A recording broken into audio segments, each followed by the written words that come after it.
جیسا کہ آپ جانتے ہیں کہ گزشتہ روز وزیر اعلیٰ بلوچستان سرفراز بگٹی نے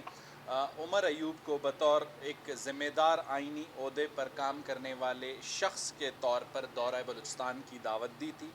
اور ہمیں اندازہ نہیں تھا کہ ایک غیر ذمہ دار شخص کو ایک آئینی پوزیشن پر اتفاقیہ کام کرنے کا موقع مل گیا ہے، ورنہ ضرور ہم یہ دعوت نہ دیتے۔ ہم نے یہ سوچ کر حکومت بلوچستان اور وزیر اعلیٰ بلوچستان سرفراز بگٹی نے نہ صرف اپوزیشن لیڈر کو بلوچستان آنے کی دعوت دی تھی، بلکہ وہ چاہتے تھے کہ اس مسئلے پر ایک اہم عہدے پر بیٹھے ایک اہم شخصیت، اپوزیشن لیڈر کی بھی اتنی ہی اہمیت ہے ایک پارلیمنٹری سسٹم میں جتنی کہ کسی اور عہدے کی ہے، تو ان سے نہ صرف بات کی جائے، اور اگر ان کے کوئی تحفظات بلوچستان کے جن 8 اضلاع کو وہ مینشن کرنا چاہیں کریں اور انہیں وہاں لے جایا جائے۔ نہ صرف یہ دعوت میڈیا کے تھرو دی، بلکہ گزشتہ روز وزیر اعلیٰ بلوچستان سرفراز بگٹی نے ساری صورتحال پر اپوزیشن لیڈر سے گفتگو بھی کی، لیکن اس کے باوجود آج ان کا ایک اور بیان آیا، اور اس بیان سے ہی یہ ظاہر ہوتا ہے کہ انہیں اتفاقیہ طور پہ کام کرنے کا موقع ملا ہے بطور اپوزیشن لیڈر، جس کی وجہ سے وہ بجائے اس مسئلے کے دیرپا حل کے لیے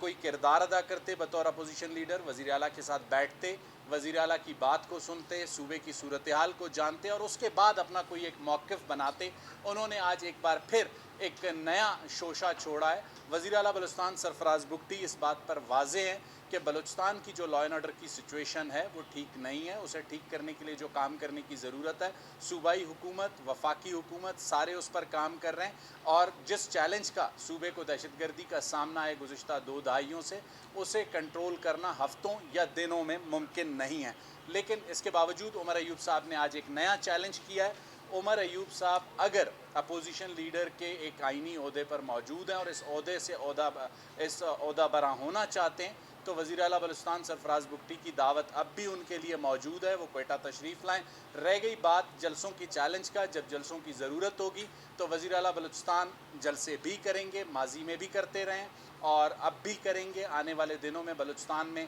مختلف جگہوں پر جو بھی انہیں پاور شو کرنا ہوگا وہ کریں گے، اس کے لیے انہیں عمر ایوب کے مشورے کی ضرورت نہیں ہے۔ ایک اور اہم ایشو جو اس وقت آپ کے نالج میں لانا ضروری ہے، اس سے قبل ایک پریس کانفرنس میں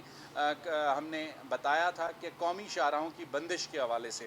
ڈسٹرکٹ ایڈمنسٹریشن کو ایک 3 ٹیئرز فارمولہ دیا گیا ہے۔ بہت سی جگہوں سے یہ شکایات آ رہی ہیں کہ قومی شاہراہوں کو مختلف ایشوز کی بنیاد پر کوئی بھی ایشو بنتا ہے، کسی بھی جگہ پہ قومی شاہراہ کو بند کر دیا جاتا ہے۔ وزیر اعلیٰ بلوچستان سرفراز بگٹی نے کل اس پر ایک لا اینڈ آرڈر کی میٹنگ کال کی ہے، اور تمام جو ڈسٹرکٹ ایڈمنسٹریشنز ہیں ان سے اس پر جواب طلبی کی جائے گی کہ انہیں جو 3 ٹیئرز فارمولہ دیا گیا تھا، اس 3 ٹیئرز فارمولے کی عمل درآمد میں کہاں پر ناکامی ہے، کہاں پر پرابلمز ہیں، اور اگر اس میں ڈسٹرکٹ ایڈمنسٹریشن کی کوتاہی ثابت ہوئی تو ان کے خلاف بھی کارروائی کی جائے گی، اور جو آگے کا لائحہ عمل ہے وہ کل کے اجلاس میں طے کیا جائے گا۔ دیکھیں، لیاقت لہڑی کا جو واقعہ پیش آیا وہ تبلیغی اجتماع میں جا رہے تھے، وہ کسی پولیٹیکل گیدرنگ یا کسی اور چیز کے لیے نہیں جا رہے تھے۔ میرا خیال ہے ان کے پاس 1 گاڑی اور 2 سے 3 لوگ تھے۔ جو صورتحال انہیں پیش آئی، انہوں نے جس طریقے سے بہتر سمجھا اس صورتحال کو ہینڈل کیا۔ عمر ایوب صاحب جب بھی کوئٹہ آنا چاہیں، بلوچستان حکومت ان کی میزبان ہے، ان کی سیکیورٹی کی ذمہ دار ہے۔ مولانا فضل الرحمان نے جو گفتگو کی تھی اس کا جواب وزیر اعلیٰ بلوچستان سرفراز بگٹی